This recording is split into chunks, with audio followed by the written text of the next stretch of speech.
अस्सलाम वालेकुम dear students. अच्छा, हमने चूँकि 2-3 क्लासेस के इकट्ठे ही टेस्ट वगैरह आने हैं और सैलरी इनकम उसमें इंक्लूड है।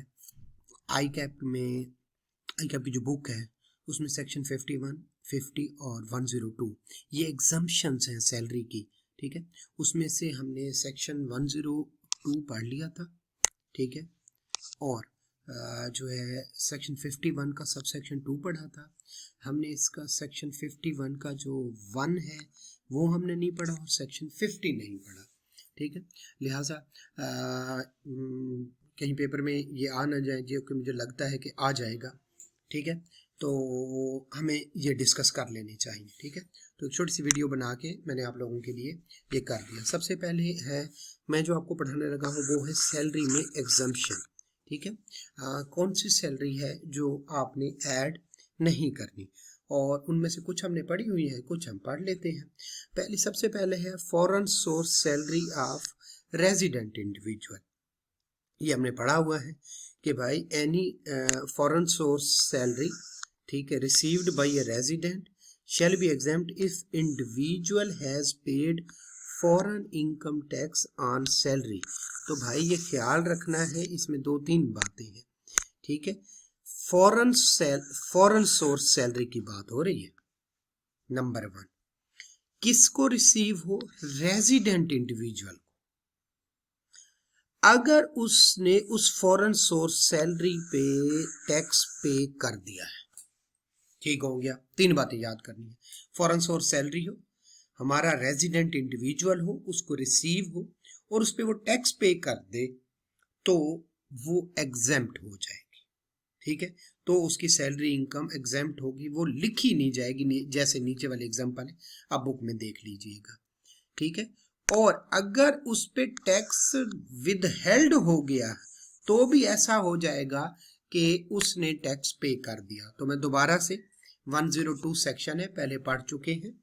फॉरेन सोर्स सैलरी मिले किसको? रेजिडेंट इंडिविजुअल को, और उस पे वो टैक्स पे कर आया हो उस सैलरी पे, तो बाकी कोई इनकम नहीं, लेकिन वो फॉरेन सोर्स सैलरी उसकी एग्जेम्प्ट हो जाएगी।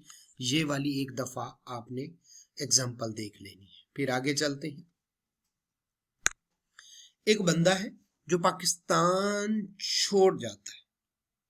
ठीक है, पाकिस्तान छोड़ जाता है और कहां पे रहता है? पाकिस्तान से बाहर रहता है, टैक्स ईयर के एंड पे।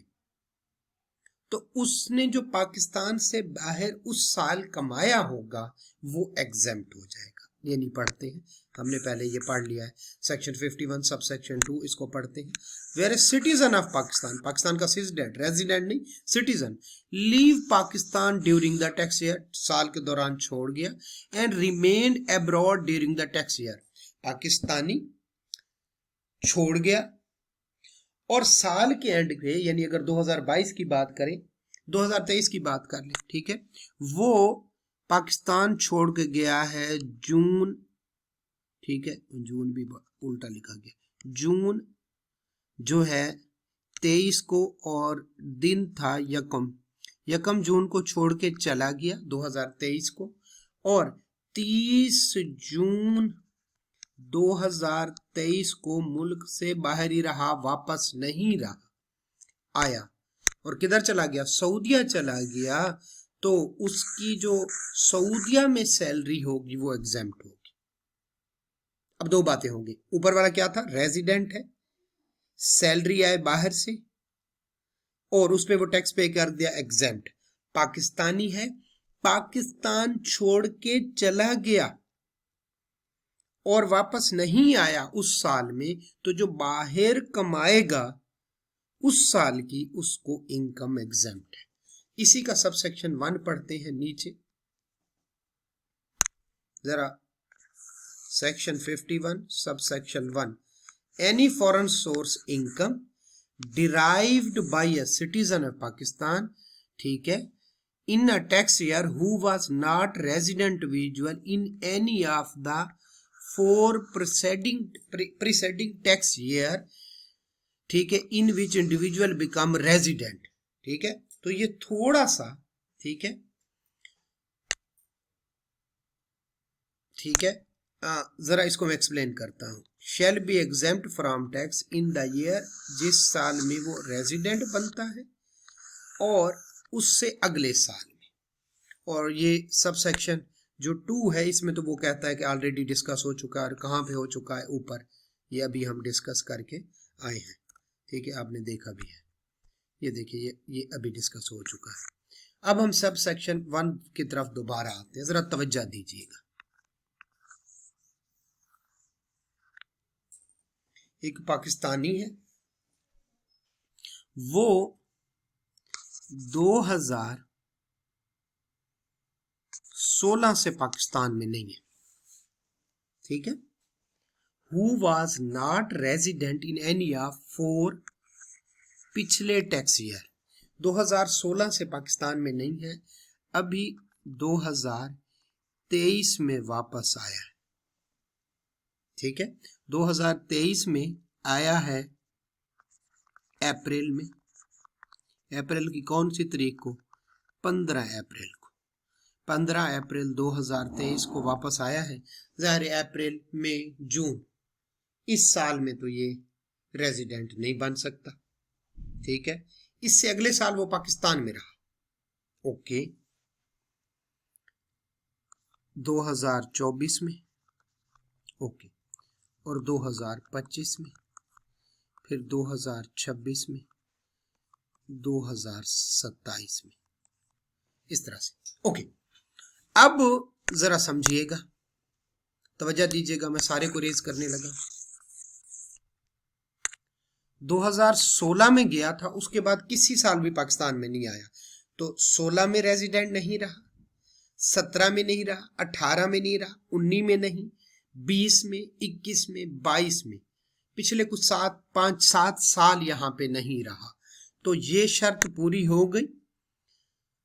Who was not resident individual in any of the 4 tax year preceding the tax year, उनसे पिछले साल कौन से वाले, जब वो रेजिडेंट बन गया। रेजिडेंट कब बना, आया कब, 2023 में, लेकिन रेजिडेंट नहीं बना, तो रेजिडेंट कब बना, 2024 में रेजिडेंट बन गया, ओके। रेजिडेंट बन गया, रेजिडेंट बन गया किसमें, 2024 में, ओके। इससे पिछले 4 साल रेजिडेंट ना हो, 23 में रेजिडेंट नहीं है, नहीं, 22 में नहीं, 21 में नहीं, उसके बाद कौन सा है, 20 में नहीं, 23 में नहीं, 24 में रेजिडेंट बन गया।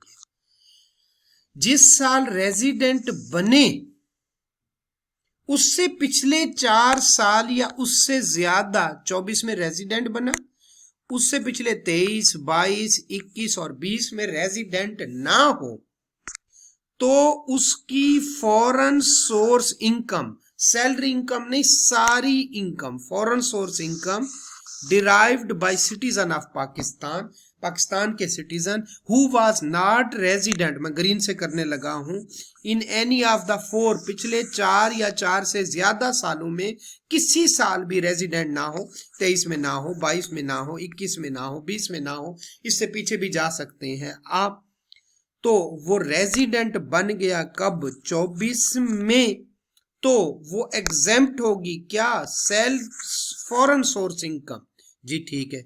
किसी भी बंदे की फॉरेन सोर्स इनकम एग्जेम्प्ट होगी जब वो आके रेजिडेंट बने, और रेजिडेंट बनने से 4 साल पहले किसी भी साल में रेजिडेंट ना हो, तो फिर कब कब एग्जम्पशन होगी, in the tax year in which individual become resident, in a tax year in which individual become resident, कौन से वाले में रेजिडेंट बना जी, 24 में, 24 में एग्जम्पशन है, and in the following tax year, और उससे अगले में भी, 25 में भी उसको एग्जम्पशन है, किसकी, फॉरेन सोर्स इनकम की,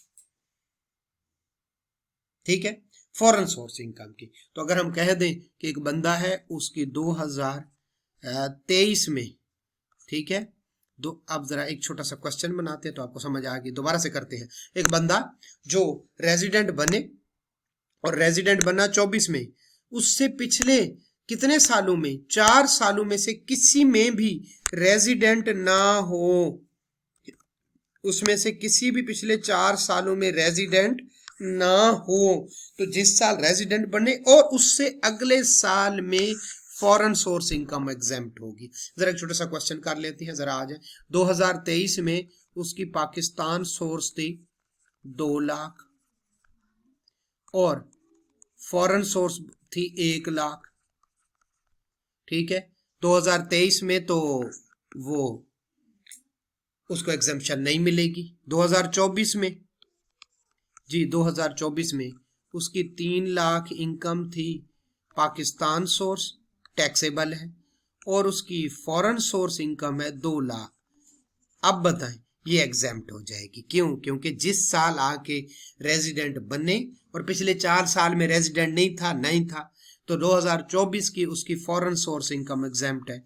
2025